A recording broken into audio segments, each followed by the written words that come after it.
কোথায়? হ্যাঁ দিছি।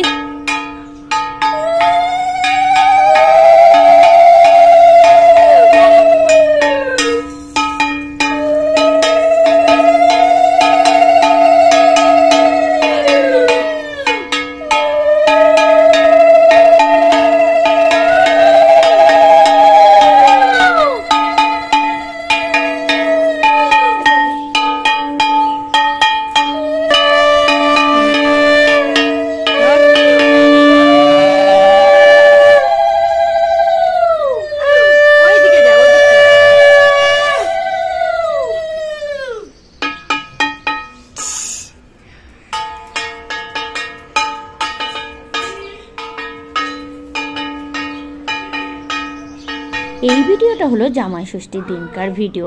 তো অনেক কদিন পর তোমাদেরকে এডিট করে ভিডিওটা দিচ্ছি।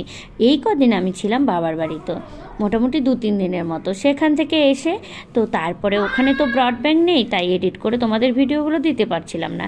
এখন কুসুমন্ডিতে চলে এসেছি, ভাবলাম যে তোমাদের ভিডিওগুলো এডিট করে দিই। তো যাই হোক, কদিন পরে যেহেতু ভিডিওগুলো দিচ্ছি, তোমরা একটু অ্যাডজাস্ট করে নিও। সেই দিনকের ভিডিওতে জানো, সেই দিন প্রচণ্ড রোদের তাপ ছিল। সূর্যদেব বলছে তোমাদের কিছুতেই ছায়া দেব না, তোমরা রোদ্রের মধ্যেই ষষ্ঠী করো। তো এই কারণে এখন বাজে 11:30 নাগাদ, আর প্রচণ্ড রোদ্রের দবদাহ গরমের মধ্যে আমরা এখন বসে গেছি ষষ্ঠী করতে। এখানে আমার মা ছিল, বৌদি ভাই ছিল, আর ছিল আমার একটা ভাস্তা বউ, আর সম্পর্কে আর একটা বৌদিই হবে। তো এদের সাথে বসে আমি এখন ষষ্ঠী করছিলাম। এখানে একটা বটপাকুর গাছ গেড়ে নিয়েছিলাম, মানে লাগিয়ে নিয়ে তারপরে আমরা ষষ্ঠী করছি এখানে। তো চলো তোমরা দেখতে থাকো। আর তোমরা কে কীভাবে ষষ্ঠী করেছো আমাকে অবশ্যই কমেন্টে জানাবে, ঠিক আছে? আর ষষ্ঠী মানেই তো ষষ্ঠী করার পরে পেট পুজো। অবশ্য আমাদের নিয়মটা একটু আলাদা। আমরা ষষ্ঠী করার পর সারাদিন উপোস থেকে ওই মোটামুটি ফল, রুটি, কলা এগুলোই খাই, আর দুধ টুধ এগুলোই। মানে আমরা ষষ্ঠী করার পর ভাত টাত এগুলো খাই না, ভালো মন্দ সেরকম কিছুই খাওয়ার হয় না। যা হয় ওই সব জামাইদেরই হয়। তো এবছর তো তোমাদের মানে আমার মার জামাই মানে তোমাদের দাদা ভাই এখানে নেই, তাই জামাই ষষ্ঠী উপলক্ষে কি বলবো, খাওয়া দাওয়া সেরকম বিশেষ কিছু হয়নি। তো চলো দেখতে থাকো, পরে তোমাদের আসছে কী কী খাওয়া দাওয়া হয়েছে এগুলো নিয়ে।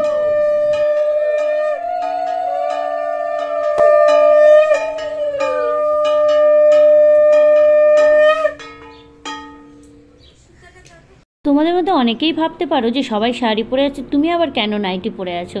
তো ওই যে বললাম প্রথমেই, আমি তো এখন বাবার বাড়ি আছি, তাই বাবার বাড়ি মানে মেয়েদের স্বাধীনতার জায়গা। আর আজকে এত গরম যে আর শাড়ি নাইটি খুলে ইচ্ছে করছিল না শাড়িটা পরি। আর আমার বৌদি, এই যে মা, ওরা তো শাড়ি পরে পরে অভ্যস্ত, তাই ওরা প্রথম থেকেই সকাল থেকেই শাড়ি পরেছিল, আর তখন আর শাড়িটারই চেঞ্জ করেনি। আর আমার ভাস্তাবু সঙ্গে সঙ্গে স্নান করে সে শাড়ি পরলো, আর আমি আর ইচ্ছে করেনি জানো তো ওই গরমের মধ্যে নাইটিটা খুলে আবার শাড়ি পরি, তাই নাইটি পরেই বসে গেছি। তোমরা কেউ কিছু মনে করো না কেমন। তো ষষ্ঠী ঠাকুর তো বলেনি যে শাড়ি পরে বা নাইটি পরে করা যাবে না, চুড়িদার পরে করা যাবে না। যাই হোক, ড্রেস পরলেই হলো। ড্রেসটা তো মানুষের অভিরুচি, তাই না বলো?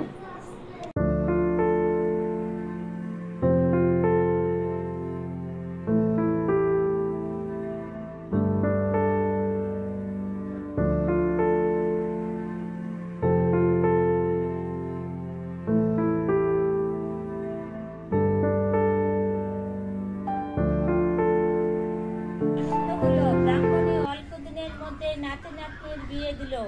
পরের বছর জ্যৈষ্ঠ মাসের শুক্লপক্ষে ষষ্ঠী তিথিতে খুব জাঁকজমক করে ছোট বউ অরণ্য ষষ্ঠীর ব্রত করল এবং মেয়ে জামাইকে নিয়ে জামাইয়ের কপালে দইয়ের ফোঁটা দিল। সেই থেকে মা অরণ্য ষষ্ঠীর মাহাত্ম্য কথা চারিদিকে ছড়িয়ে পড়ল। এই ব্রতকেই জামাই ষষ্ঠী বা অরণ্য ষষ্ঠী বলা হয়। এই ব্রতের ফলে ছেলে মেয়ের গায়ে মায়ের কপাল তাদের ছেলে মেয়েদের মুক্ত করলাম। যত পারেন দিতে থাকো একটু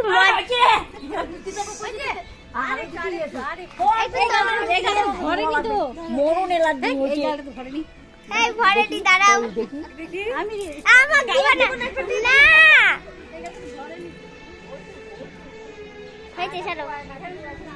আমার মুখটা নষ্ট করে দিল। সবার এবার ছবি তুলবো তোমার মুখটা।